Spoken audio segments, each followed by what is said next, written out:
Hello everyone. आपका स्वागत है वायर यूपीएससी में। और आज हम देखने वाले हैं आसियान ग्रुपिंग के बारे में। ठीक है। और इस वीडियोस में आपको पूरा जो अपडेट है अभी तक का, ठीक है, 2024 तक का, ठीक है, वो सारा जो है मिल जाएगा। इसके बाद आपको कोई दूसरा वीडियो देखने की ज़रूरत नहीं है। ठीक है। तो चलिए देखते हैं पहले कि आसियान जो क्या है। ठीक है। तो ये इसका फुल फॉर्म है association of south east Asian Nations. ठीक है। ये बहुत सारे एग्जाम्स में पूछ लिया जाता है कि इसका क्या है फुल फॉर्म। ठीक है। तो ये जो ऑर्गेनाइजेशन है ना, पॉलिटिकल एंड इकोनॉमिक यूनियन है। Political and economic union of 10 countries in south east Asia, representing over 600 million people. ठीक है। आप देखो 60 करोड़ लोगों की, लोगों की जो कंट्रीज़ का जो पॉपुलेशन है वो 60 करोड़ है। सारा 10 कंट्रीज़ का मिला के आपको लोग 10 कंट्रीज़ का सिर्फ 60 करोड़। हमारा तो खुद का जो है लगभग 130 करोड़ है, इंडिया का। पर ये आइलैंड कंट्रीज़ है ना। ठीक है, छोटे कंट्रीज़ हैं। ठीक है। और ये जो कंबाइंड जीडीपी है इसका पर कैपिटा, ये जो कंबाइंड जीडीपी है, ठीक है, परचेजिंग पावर पैरिटी में, ये 10 ट्रिलियन डॉलर्स का है। तो बहुत बड़ा है ये। एक ये जो है ना, ये 2022 तक, ठीक है, ये फोर्थ लार्जेस्ट इकॉनमी है वर्ल्ड का। Fourth largest. ठीक है। उस फोर्थ लार्जेस्ट है। ये हेडक्वार्टर कहाँ है इसका? ठीक है, इस पे भी बहुत सारा जो है एमसीक्यूज बन सकता है। जकार्ता इंडोनेशिया में है। ठीक है। अब मेंबर कंट्रीज कौन कौन से हैं चलिए देख लेते हैं हम। और एक नया भी जो है बनने वाला है वो हम देख लेंगे। ये Brunei, Cambodia, Indonesia, Laos, Malaysia, Myanmar, Philippines, Singapore, Thailand, Vietnam और 2 ऑब्जर्वर स्टेट्स हैं। आपको पता है ऑब्जर्वर स्टेट्स जो होते हैं, जो इंटरेस्ट रहता है उनका ग्रुप्स में, तो ये बाद में जो है इनको परमानेंट मेंबर भी बनाया जा सकता है। और जिसमें से ईस्ट तिमूर जो है, ये सेपरेट कंट्री है। ठीक है ना, सेपरेट कंट्री है। ठीक है, तिमूर आइलैंड में इंडोनेशिया के। तो ये इसको 2025 में जो है ये परमानेंट मेंबर बनने वाला है ये। और दूसरा जो है पापुआ न्यू गिनी।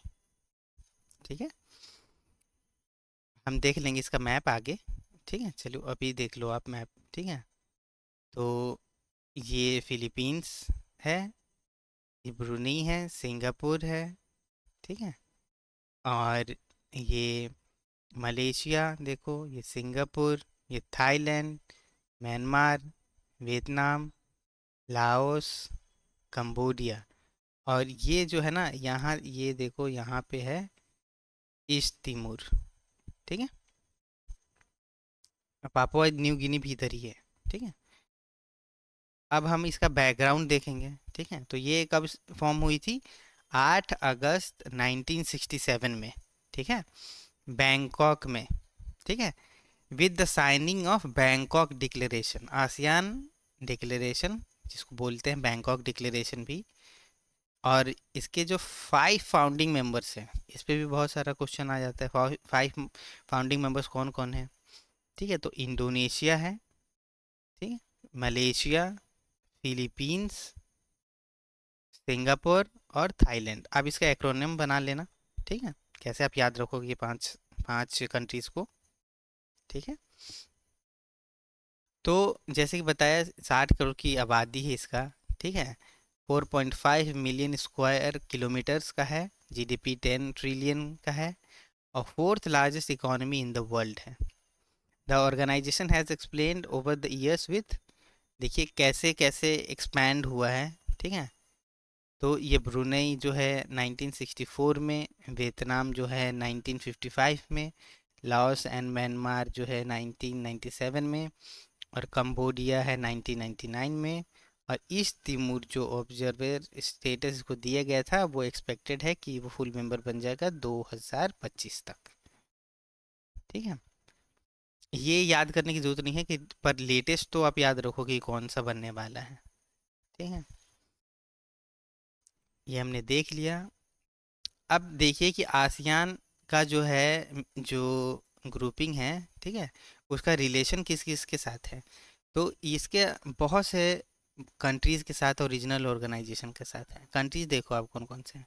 चाइना के साथ भी है, Japan, south Korea, Australia, New Zealand, India, America, United states and European union.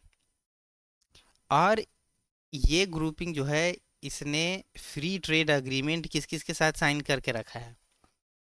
तो ये चाइना के साथ है, ठीक है, जापान के साथ है, साउथ कोरिया के साथ है, ऑस्ट्रेलिया के साथ है, न्यूजीलैंड के साथ है, इंडिया के साथ है free trade agreement, and Hong Kong के साथ है। और ये एक बात बता दूं, जो चाइना, जो ऑस्ट्रेलिया है ना, चाइना को अपोज करता है ट्रेड में। ठीक है, ट्रेड सरप्लस है ऑस्ट्रेलिया का। तो इसका जो सब्स्टिट्यूट है और जो इसका ट्रेड बढ़ रहा है वो ऑस्ट्रेलिया का, वो आसियान के साथ बढ़ रहा है। ये एक पॉइंट याद रखो आप। ASEAN also play a central role in the East Asia summit. East Asia summit में भी पार्ट लेता है। ठीक है, आसियान रीजनल फोरम है जहाँ पे रीजनल सिक्योरिटी और रीजनल इशू को डिस्कस किया जाता है। आपको एक और ग्रुपिंग के पता ही है आपको, एशिया पैसिफिक इकोनॉमिक कॉरपोरेशन। ठीक है, ये इंडिया जापान जो है ना, उसमें जो है मेंबर्स हैं। ठीक है, डोमिनेंट मेंबर्स हैं। ठीक है, और ये जो आसियान है वो सबसे सक्सेसफुल मॉडल है रीजनल कॉरपोरेशन का। क्योंकि ये आपस में इनका जो सेम थिंकिंग इन सारे 10 कंट्रीज़ का है, same thinking, same economic aspiration और कल्चरल एस्पिरेशन भी सेम है। कल्चर भी ये इनका जो है लगभग लगभग सेम है, ये इसको प्रमोट करना चाहते हैं। ठीक है, अब हम इंडिया और आसियान का रिलेशन का जो है ना एक ओवरव्यू लेते हैं। ठीक है, तो इस्टेब्लिश कब हुआ था India ASEAN? India was one of the first countries to establish formal ties with ASEAN. ठीक है, और ये कब स्टार्ट हुई थी? 1992 में। ठीक है, with a ASEAN India dialogue partnership. ठीक है ना, और हमारे पॉलिसी भी है, आपको पता है, लोकेस्ट पॉलिसी। ठीक है, कॉम्प्रिहेंसिव स्ट्रेटेजिक पार्टनरशिप कब स्टार्ट हुई? कॉम्प्रिहेंसिवली 2022 में। India and ASEAN elevated their relationship to a comprehensive strategic partnership reflecting commitment to deepen cooperation across various sector. तो कब हुआ? 2022 में हुआ है। ठीक है, कॉम्प्रिहेंसिव स्ट्रेटेजिक पार्टनरशिप। ठीक है, स्ट्रेटेजिक का मतलब आपको पता है ना? स्ट्रेटेजिक पार्टनरशिप का मतलब आपको पता है या नहीं पता, तो मैं बता देता हूँ। जो इसके सिक्योरिटी से रिलेटेड होता है, उस नेशन की सिक्योरिटी और जो ना इम्पोर्टेंस वो बहुत होती है, तो उसको हम लोग जो है ना स्ट्रेटेजिक पार्टनरशिप कहते हैं। ठीक है, अब एरिया ऑफ कोऑपरेशन क्या क्या है देखिए। इकोनॉमिक रिलेशन हम लोग पहले देखेंगे। Trade with India and ASEAN is seen substantial growth. ठीक है ना, ग्रोथ देखा है इसने। ठीक है, और ये कितने का है वो हम आगे डिसाइड करेंगे। ये मैं बता देता हूँ, $60 बिलियन का ट्रेड होता है इंडिया आसियान में। ठीक है, और ASEAN India free trade area जो है वो भी है। अब इसमें क्या होती है, ये ट्रेड और इन्वेस्टमेंट का जो है इसमें बढ़ावा दिया जाता है फ्री ट्रेड एरिया में। ठीक है, कोई भी कंट्री आके इंडिया में जो इन्वेस्टमेंट कर सकती है, इंडिया जो है आसियान की किसी भी कंट्री के साथ जो है ट्रेड कर सकती है। ठीक है, 2023 में, ठीक है, रिव्यू किया गया था India ASEAN India trade in goods agreement. ठीक है, आप देखिए गुड्स अग्रीमेंट किया गया था। ठीक है, to address trade barriers and enhance economic ties. पर इसमें इशू क्या आता है? ओरिजिन का, प्रोडक्ट के ओरिजिन का। तो ये बहुत बड़ा इशू है, ओरिजिन का। अब मान लो कि इंडिया जो है वो थाईलैंड, वो मान लो कि थाईलैंड के साथ जो है फ्री ट्रेड एग्रीमेंट में है। ठीक है, तो थाईलैंड से जो है इंडिया प्रोडक्ट आ रहा है, ठीक है। पर आप उसको आइडेंटिफाई कैसे करोगे कि ये प्रोडक्ट जो थाईलैंड से आ रहा है ये थाईलैंड से ही आ रहा है या चाइना से आ रहा है, ठीक है ना। उसका ओरिजिन का क्या कैरेक्टरिस्टिक्स है। मान लो अगर चाइना से ये थाईलैंड इंपोर्ट करके प्रोडक्ट और इंडिया में क्योंकि फ्री ट्रेड एग्रीमेंट है तो एक तरह से डंपिंग हो जाएगी ना प्रोडक्ट्स की।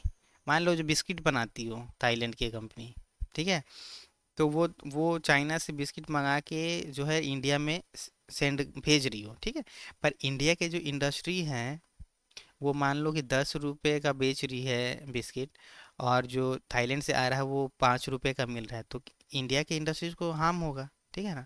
तो आइडेंटिफाई करना कि ये प्रोडक्ट किस कंट्री का है वो एक बड़ा चैलेंज है इसमें, ठीक है, ओरिजिन का।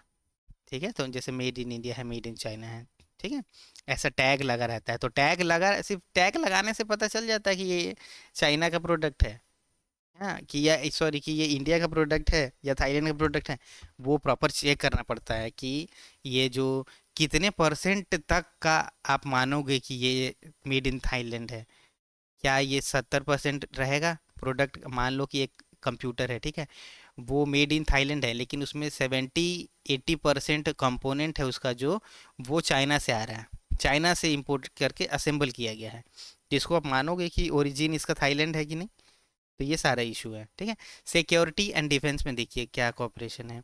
India collaborated with ASEAN on security issues including counter terrorism. आपको पता है सिंगापुर में भी जो है टेररिस्ट जो है ऑर्गेनाइजेशन ने जो है मॉस्क पे जो है बॉम्बिंग कर दी थी, ठीक है। मैरी टाइम सिक्योरिटी देखो आप, ठीक है, सारे कंटेनर जाते हैं, ठीक है, इंडिया से, और ये जाते हैं साउथ, ये जाते हैं ईस्ट की कंट्रीज़ में, तो उसका सिक्योरिटी, ठीक है, कहीं पायरेसी ना हो रहा हो या कोई जो है परेशानी ना हो रही हो ट्रेड में, तो वो देखते हैं। डिजास्टर मैनेजमेंट देखो आप, ठीक है, ये आपको पता है पूरा ये जो है इंडियन ओशियन में है, ठीक है, इंडियन ओशियन में बहुत सारा जो है साइक्लोन या सुनामी, ठीक है, तो उसके लिए भी कॉपरेशन है। Indian coast guard have been actively engaged in joint exercises and mission with ASEAN nations emphasising maritime cooperation, maritime cooperation के लिए, ठीक है। कल्चरल आप देखो, कल्चरल टाइज भी जो है वो इंडिया के साथ आसियान का है, और पीपल टू पीपल कनेक्शन का है वो बढ़ रहा है, ठीक है, और उसमें भी जो है काम किया जा रहा है, एजुकेशनल एक्सचेंज में भी, ठीक है। और डिजिटल कॉपरेशन, आपको पता है अभी डिजिटल एज है, ठीक है, तो डिजिटल कॉपरेशन भी एक प्रोजेक्ट जो है, जो प्रोजेक्ट का नाम है प्रोजेक्ट नेक्सस आई थिंक, ठीक है, वो तो ये जो है ना, ये ये सिंगल विंडो है रिटेल गुड्स के लिए। यहाँ पे सारा जो है कितना गुड्स आया है बाहर से, कितना गुड्स नहीं आया है, तो ये भी ऐसा भी एक प्लेटफॉर्म है आसियान इंडिया का, ठीक है। अब रीसेंट डेवलपमेंट क्या क्या है आप देखो, ठीक है। 12 point proposal Indian prime minister Modi जो उन्होंने प्रेजेंट किया था 12 प्रपोजल, ठीक है, वो बढ़ाने के लिए इंडिया आसियान कोऑपरेशन के लिए, ठीक है। क्या क्या उसमें क्या क्या था, कनेक्टिविटी के लिए, डिजिटल इनोवेशन के लिए, एंड सस्टेनेबल डेवलपमेंट के लिए। ये सितंबर 2023 में हुआ था, ठीक है। जॉइंट कोऑपरेशन कमेटी, ये इसकी 24th meeting ASEAN India joint cooperation जो है मीटिंग, इसकी कमेटी की मीटिंग हुई थी, तो उसमें क्या बात की गई थी, रिलेशन को आगे बढ़ाने की, ठीक है, म्यूचुअल चैलेंजेस जो आता है और ह्यूमैनिटेरियन क्राइसिस जो आता है, ठीक है, जैसे म्यांमार में आप रोहिंग्या का क्राइसिस देखो, तो वो सब साथ में जो है वो काउंटर करने की इसमें बात होती है जॉइंट कोऑपरेशन कमेटी में। Indian coast guard deployment of the ship, ये समुद्र पहरेदार, ये आसियन कंट्रीज को दिया गया था, ठीक है, for ASEAN countries for pollution control highlights India's commitment to regional cooperation in environmental issues. आपको अच्छे से पता है कि वो जो वहाँ पे इंडियन ओशियन में, ठीक है, बहुत सारे जो कोरल्स आइलैंड भी हैं, है ना, और बहुत फिशिंग भी होती है, ठीक है। तो ये जो है देखने के लिए, है ना, कि कहीं इन्वायरमेंट को हार्म ना हो रहा हो, ठीक है ना, तो ये शिप दिया गया था समुद्र पहरेदार, ठीक है। आप ये याद रख लो कहीं लिखने के लिए मेंस के आंसर में या कहीं पे।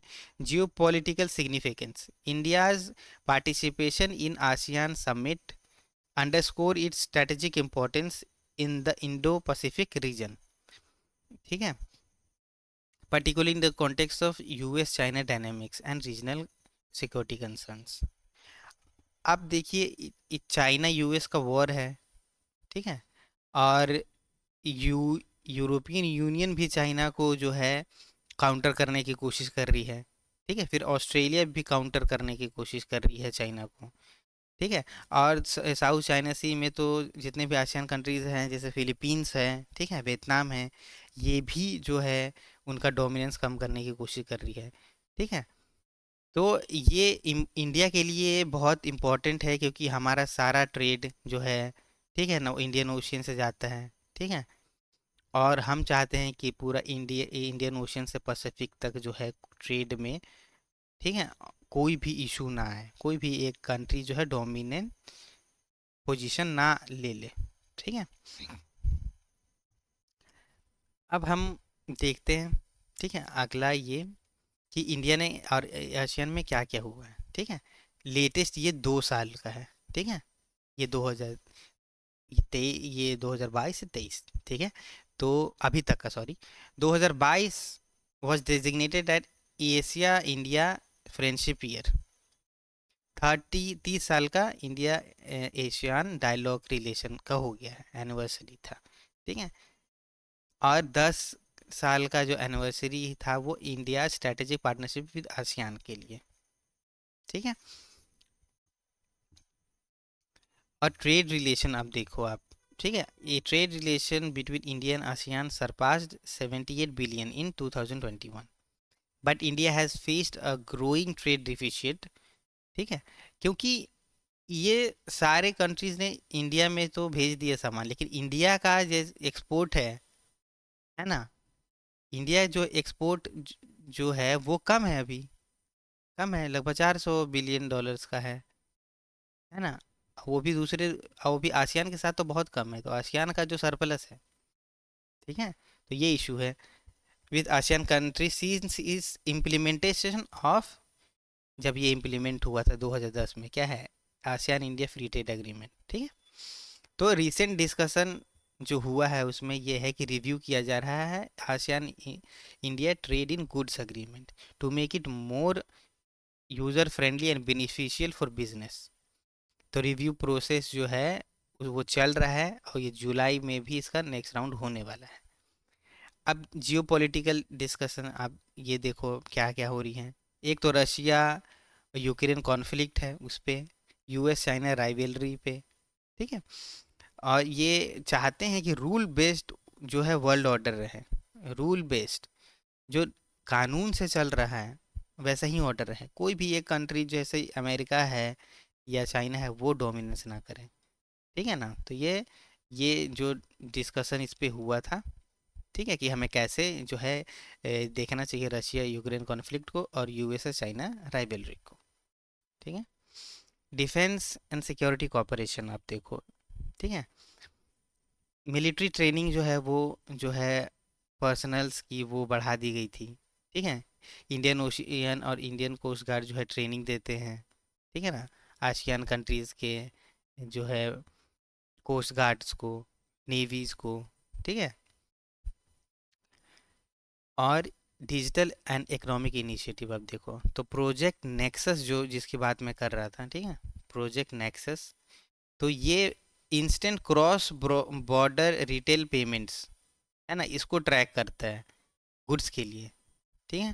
तो ये एक बहुत बड़ा चीज़ है, ठीक है ना, कि कंट्रीज़ में जो भी ट्रेड हो रहा है तो इसका एक प्लेटफॉर्म है, यहाँ से देखा जा सकता है। एजुकेशनल और कल्चरल एक्सचेंज क्या है, NIPR गुवाहाटी में जो है उन्होंने जो है MOU साइन किया था ASEAN India network of universities, ठीक है, to facilitate faculty and student exchange and joint research initiatives के लिए, ठीक है। और रिसेंटली जो हाई लेवल मीटिंग हुआ है प्राइम मिनिस्टर मोदी का 20th Asia ASEAN India summit में इन सितंबर 2023, उन्होंने वापस जो है रिटरेट किया, वापस बोला है कि डायलॉग और डिप्लोमेसी ही जो है कोई कॉन्फ्लिक्ट को जो है कम कर सकता है या ख़त्म कर सकता है। और वो चाहते हैं आसियान इंडिया कि ये पीसफुल और प्रॉस्परस इंडो पैसिफिक रीजन रहे, ठीक है। इंडो पैसिफिक रीजन शांत रहे और सबको फ़ायदा हो। अब चैलेंजेस क्या क्या हैं, आप क्रिटिसिज्म देखो आप, ठीक है। ट्रेड इम्बैलेंस का, जैसे आपको बताया मैंने, India faces challenge such a trade imbalance and need a better market access for Indian goods in ASEAN countries, ठीक है। बेटर जो है उनको कंसेशन मिल सके, फैसिलिटेशन मिल सके, ये चाहती हैं, ठीक है। इंडिया अप्रो अब रीजनल स्टेबिलिटी पे देखिए से क्या चैलेंजेस हैं। एक तो है म्यांमार का इशू, ठीक है। वहाँ पे गवर्नमेंट जो है आर्मी चला रही है गवर्नमेंट। और साउथ चाइना सी का डिस्प्यूट जो है अभी हाल फिलहाल में आपने देखा ही। अभी आप अगर करंट अफेयर जो आप फॉलो कर रहे हो, न्यूज़पेपर आप पढ़ रहे हो, द हिंदू या कोई भी, ठीक है, फिलीपींस और चाइना का, ठीक है ना, एक स्टैंड ऑफ है, मरीन स्टैंड ऑफ, ठीक है। मतलब दो जो नेवीज़ हैं वो स्टैंड ऑफ हो गया था थोड़े दिन पहले, ठीक है। आज ये 24 जुलाई है, तो लगभग 10 जुलाई आप समझो, ठीक है। फ्यूचर प्रोस्पेक्ट्स देखो आप, the ongoing review of trade agreements and emphasis on digital cooperation present opportunities for further strengthening ties. तो फ्यूचर में जो ट्रेड का है और कॉपरेशन, जैसे रिसर्च का, डिजिटल कॉपरेशन, उस पे जो है बहुत लैक्सिटी, मतलब बहुत धीरे काम चल रहा है, पेस नहीं है। तो उसमें जो है अच्छा जो है पेस लाने की बात हो रही है, ये चैलेंजेस है, ठीक है। तो उम्मीद करता हूँ कि आज आपको आसियान के बारे में बहुत कुछ पता चल गया होगा, और इतना ही जानकारी रखना बहुत काफ़ी है ना। इससे आप एक अच्छा आंसर लिख पाओगे, और प्रीलिम्स में भी अगर कोई क्वेश्चन आता है तो आप उसको काउंटर कर पाओगे, ठीक है। अगर ये वीडियो पसंद आए तो इसको लाइक करिए, चैनल को सब्सक्राइब करिए। मिलते हैं हम लोग अगले वीडियोस में। Thank you.